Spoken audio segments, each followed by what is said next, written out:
Hello there, folks, and welcome to today's Box demo using Box every day. My name is Merle Smith. I'm joining from the Box Customer Education team, and that means I spend my days developing and delivering Box training courses. During our demo today, we're going to be talking about kind of 0 to 60. Start with the real basic concepts of how to log in and access your Box account, but then move into more advanced features like how to invite collaborators to join you in folders, make edits and updates, keep track of version history, as well as use Box in integration with other tools and productivity suites that you use every day, like Microsoft Office or Google. And again, want to definitely dive in, starting with some real basic principles. So give me just a second. I'm going to share my screen with all of you. We're going to look at a shared Box account together so we can see this all in action. Just a couple seconds, that screen share should come up for everyone.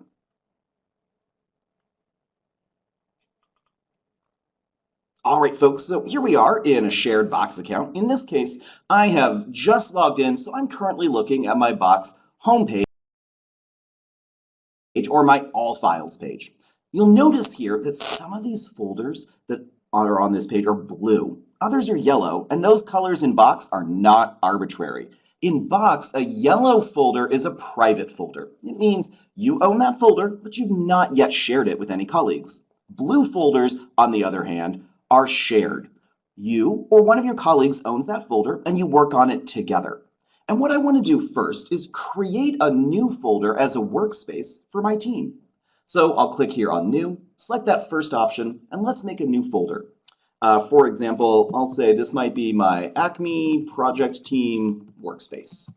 I'll go ahead and click Create, and notice that that folder now is waiting for me right here at the top of my account. I'm going to go ahead and click into that workspace. Of course, at the moment it's empty because I've not yet added any content. Good news, there are several quick ways to add files into your folders in Box.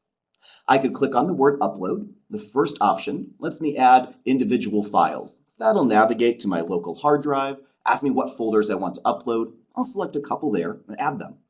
Now, if you do want to upload entire folders worth of content, you can do that as well from that same menu. Just choose the folder option.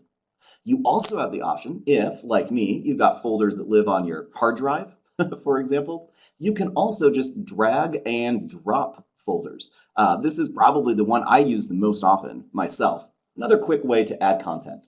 So what we'll do at this point is go ahead and give ourselves a real quick high five on a job well done. We have now added some content here into our Box folder. Now, what I want to do next is talk about keeping everything organized now that you've started to create and add content into your Box folders. First thing you should know is that if you have content that lives somewhere in Box, but you just don't remember what folder it's in, and this is even more likely the more time that you spend in Box when you've got dozens or hundreds of folders and thousands of files, the fastest way to surface material is probably to just use this search option right here at the top. Any terms that you enter here, Box is going to look through the names of all your Box files, all your Box folders, and for text-based documents like PDFs or word processing files or PowerPoint documents, Box will even search within the text of the document itself. So, for example, I'm going to do a quick search with a pretty generic term like marketing. Now, of course, that's going to bring up a whole bunch of results. I've got lots of files and folders with that in the name. And so I might want to filter down those results, narrow this search a little bit to find what I'm looking for. So I might, for example, want to filter by time, stuff that I've worked on recently, or in this case, I'm going to go ahead and filter by file type because I know the document that I'm looking for happens to be a PowerPoint presentation. But do notice from this drop-down menu that you can upload and work with practically any kind of file type in Box, at least any common or everyday file, even some that are not particularly common, like 3D images, or for those of us who work in healthcare, like DICOM files. So in this case, though, I know I've got a simple presentation. I'm going to select that filter. And notice, again, the search returns results with that keyword in the name, but also documents that just have that search term in the body of the document itself. Now, one other thing I want to do. This presentation is definitely the one I was looking for, but the next time I need to find it, I don't want to have to search for it again. And quite frankly, I know I'm not going to remember what folder it lives in, even though I probably should. So I'm going to give myself a little shortcut. What I'm going to do from my More Options menu is go ahead and add this item as a favorite. When I do that, notice, first of all, a little gold star appears next to the file name up there. And when you add a file as a favorite, that means it becomes part of your favorites menu.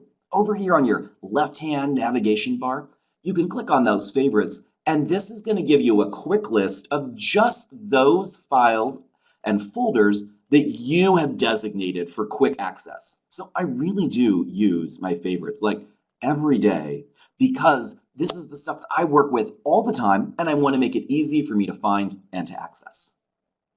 All right, now what I want to do next is go back to that folder I created a moment ago. We're going to return to our project team workspace. Remember, I added some content, and now I want to add the rest of my project team so that we can work together on this document. So what I'm going to do over here on the right in this sharing section, we'll choose the first option. Share this folder. Let's invite some collaborators. Now, first thing Box is going to ask me is for their names or email addresses. Let's invite a couple colleagues, maybe Marco, Bethany. I'll add Aria as well. And I want you to know that collaboration in Box is also available not just for internal colleagues, but external parties as well. Sometimes customers or vendors or clients need to work with you on a document. So I'm going to, for example, let's add Merle at, say, acme.com. We'll add that external collaborator. Now we're about to make a really important sharing decision, namely, what kind of access do I want to provide to my colleagues? So we're on my drop-down menu. I want you to notice that there are 7 different collaborator roles in Box. It means you can be really specific about what people are allowed to do, and sometimes just as important, what they're not allowed to do with the contents of this folder. Now, 7 options can also feel a little overwhelming when you're just getting started. So here's some great news. Right here where it says Learn More, I'm going to click there, and this chart appears. I love this chart because it means I don't have to memorize all 7 of the Box access levels or their associated permissions. I can just look them up at any time. So, for example, let's imagine that my project team that I'm adding here, Marco and Aria and Bethany, because they're part of my team, I want them to be able to make edits and updates. There are 3 different roles that would include edit permissions. But I'm also going to imagine I don't want to lose any of the content in this folder, so I don't want to give them the option to delete. Well, the role that allows editing but not deleting is Viewer Uploader. So I'm going to go ahead and select that choice. We'll click Send Invites. And then what happens is that all of my colleagues get an email to let them know that they've been invited to join this folder. Then, the next time they log into Box, or if they're already logged in, the next time they visit their Box homepage, they'll see this folder waiting for them. Now, one other small note. Remember, I did invite an external party to this folder as well, right? My fictional Merle and Acme.com. And do notice, first of all, there is a little globe icon next to that collaborator name. That's a reminder that this is someone external to your organization. And a small but helpful note. Notice that fictional email address, their status is still listed as pending. This is because if you invite an external party to a folder in Box and they don't yet have a Box account associated with that email address, Box will automatically prompt them to create a free personal account so that they can collaborate with you. So good news is, again, even if you invite someone external, they don't yet have an account, we automatically prompt them to make one. Now, what I want to do next, I've invited some colleagues into this folder, and I want to start doing a little bit of work together on these documents. So give me just a second. I'm going to bring up just one other folder here, and we're going to do a little bit of work together on some of these documents. So I'm going to pick one of these out, kind of at random. We'll select a file, and I want you to notice I get a preview of the document over here on the left. But where I want to focus our attention momentarily is on the right, what's called this activity section. This is where Box keeps track of your comments and feedback and version history. First thing I want to do, I might want to write a comment, maybe ask a colleague a question like, let's say, is this ready to share with clients? And let's spell those words correctly. And what I'm going to do is type in @ and mention someone by name. For example, maybe my colleague Sarah. Now, whenever I post this comment, what happens is that all of my collaborators who work in this folder with me are able to see the comment, but they may or may not be actively working in Box right at the moment that I leave that comment. So if I want to be sure to grab somebody's attention, that's where the @ mention comes in.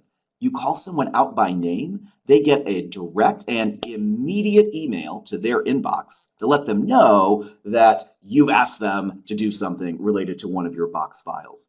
So I will say my colleagues and I on the Box education team, we work in different states and countries. We're a global team, so we're basically never in the same physical office together. We use these @ mention features really often with each other so that when we're working on a document together, if I need someone 2 or 3 time zones away to look at a file, this is an easy way for me to ask them to do that. Now, something we've been talking about, sort of hinting at, but haven't done yet directly, I want to talk a little bit as well about like editing and updating files. So temporarily, let's leave the preview for this document for just a moment. I'm going to go back to my folder view and want you to know, remember earlier, we clicked on the word new to make a new folder. But that also allows me to make new files directly. For example, new Microsoft Office documents, or if you happen to be a Google customer, you can create new Google files as well. So for example, let's go ahead. I'm going to make a quick PowerPoint presentation. I'll be very creative and say this is the most awesome deck. We'll go ahead and create this presentation.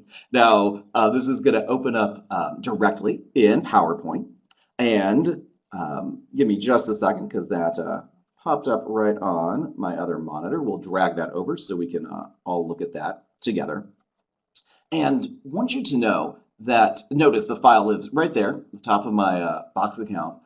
Whenever I want to make edits or changes, I have the choice to open that file with PowerPoint on my desktop. Or if you are an Office 365 customer, you could also edit with Office Online. If you happen to have other integrations available, you might see things like Google Slides or send this out for e-signature with Adobe Sign. So the options that you see available to you there just depend on which integrations and productivity tools you use there where you work. So I'll go ahead and, again, open this document in PowerPoint. Just a second, I'll drag that over. I'm going to make a couple real fast edits or changes to the document. So let's update some of the text here. And because I opened this file directly from Box, whenever I hit save, instead of those changes going to my local hard drive or a shared network drive, instead they're saved directly back to my Box account. So what that means is that whenever I return to Box, I'll just refresh my view and it's going to show me all of those changes that I just made. And even better, if I have other colleagues who work with me on the file, any changes they make are visible to me as well. Now, remember earlier we were talking about this activity section. We were talking about comments and @ mentions, but activity also tracks your version history. In other words, every time you or one of your colleagues uploads a new version of a file, Box is going to show you that full version history. Now, this particular file is brand new. It only has a couple versions. But if I leave that preview, I want to look at one of these other documents that we've been editing for a while. It looks like for this Box for Outlook Basics, I'm on version 515. We've been making a bunch of changes to that document. I click on that little version number, and Box is going to pull up the details of that version history. So if I need to go back in time, so to speak, and check out my older versions, I definitely have the ability to do that. It will also allow me, if I want to, don't like some of my recent changes and maybe want to revert to a previous version, I can click Make Current, and Box will copy one of those previous versions right up to the top of the stack. So Box version history means that everyone sees the current version when they're looking at documents right there in the cloud. But it also means that I don't have to do anything special to save my previous work. Box just does that for me automatically. So version history every once in a while is a big lifesaver because me or one of my colleagues makes some changes that I don't actually like and I want to go back. I can always retrieve those previous versions of the document. So definitely keep that piece in mind. Version history is at times, again, a big lifesaver. Now, what I've been doing so far is talking about that idea of making edits on my own. Like I might make some updates, mention a colleague and ask them to make their changes in response. But what about those times when you actually want multiple people in the file together simultaneously? So I want to talk a little bit about some of your options for concurrent authoring or simultaneous editing.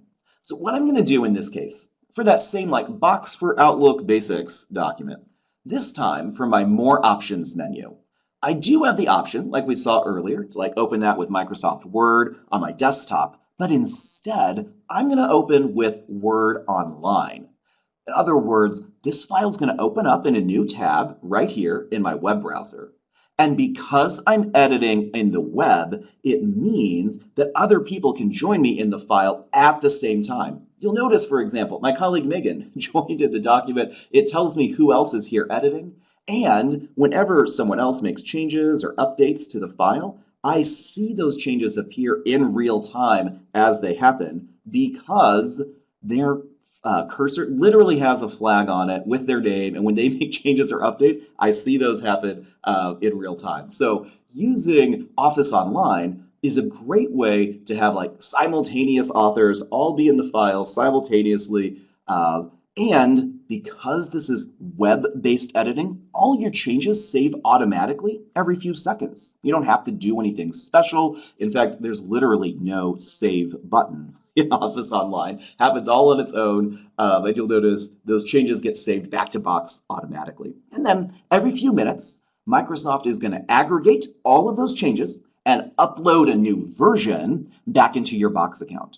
So this file lives and is secured in Box, but we can edit using Office Online as long as you and your colleagues have those Office Online licenses. So whenever you want to work with others and maybe do like a simultaneous review or what Microsoft calls real-time co-authoring, that's totally available via Box. Now, temporarily, I'm going to close that particular file. And I do want you to know as well that I've got another file here with a different file type that also allows for simultaneous authoring. Because I know some of you on the call may not be like Microsoft Office 365 customers. Well, here's good news. We got you covered here at Box because every Box customer automatically has access to what we call Box Notes. So I'm going to open this September 2018 meeting agenda. Again, it's going to open in a new tab in my web browser because this is a web-based document. And the reason I opened a meeting agenda, totally intentional, this is how my team and I use Box Notes all the time. We basically, every single meeting that I'm in at Box starts with my colleagues and I join the same Box Note, and then this is how we take our minutes together, even over global distances. You notice I mentioned earlier, I've got colleagues that I work with at least weekly, if not more often, in London and Tokyo, and we'll join the file at the same time, make our changes together, and even over those global distances, see them appear in real time. So whenever you or your team want to, for example, create a word processing document, do some brainstorming together as a team, this is a great way to do that. Now, one option that I want you to know, I was opening a file that already existed, but if I want to make a new Box Note, if I'm already here within Box Notes, I can create a brand new note, a blank slate, so to speak, or a new note from a template. In other words, if you don't want to start from zero, maybe, for example, you want to have kind of a pre-built meeting agenda or a newsletter or project status update report. These are the most common uses of box notes from our customers across all kinds of industries. And that way, we'll just load kind of like a canned document that you can modify for your own purposes. Now, if you want to make a new box note and you're just here in a box folder, you can go to that same new menu. Again, create a blank note to start from scratch, or again, create notes from templates if you want just a little bit of a leg up on getting started. So what we've been covering in our session today, we kind of went from 0 to 60 in just a few minutes. How to create new folders, upload content, find what you're looking for, mark things as favorites when you need them for quick access, but then invite collaborators into folders, make your edits and changes, and keep track of version history even when you're doing simultaneous authoring. Now, very last topic I want to discuss with you today. Let's imagine that I have finished making my edits. I'm ready to send out a file to a client. I don't need them necessarily to look at the entire folder. So I might not want to invite them as a folder collaborator, as I did earlier. Maybe I want to have them work with me on just a single document. So what I'm going to do, in fact, you might notice as I hover my mouse over any file or folder, the word share appears over here on the right. And what that's going to generate for me is a box shared link. This link is an active URL that provides read-only access to this file. And the first thing you decide when you create that link is the access type. In other words, what's your intended audience for this file? In this case, I've got multiple options. The first, people with the link, that's a real open setting. It means anyone with the link, even if they don't have a Box account, could access that file. They can preview the document, look at it right there in their web browser, and unless I take the option away, they can download the file. But there are times when maybe I don't want this publicly available. This should be intended for a more internal audience. Well, in those cases, I'll choose people in my company. That way, only those who are part of my shared Box account, here where I work, can access the document from that link.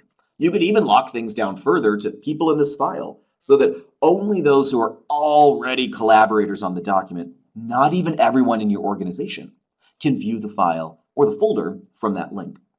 Now, one other thing I really want you to know is right above the word copy. See that little gear or cog icon? If I click there, Box is going to give me additional security options. Like, for example, maybe this is time-sensitive information. So I want that link to expire in the upcoming weeks or months or days. I can also disable the ability to download if I want folks to look at that file but not keep local copies. So I'll go ahead and save those changes. And then the last point to know about shared links, actually my favorite thing about them, is that they're persistent.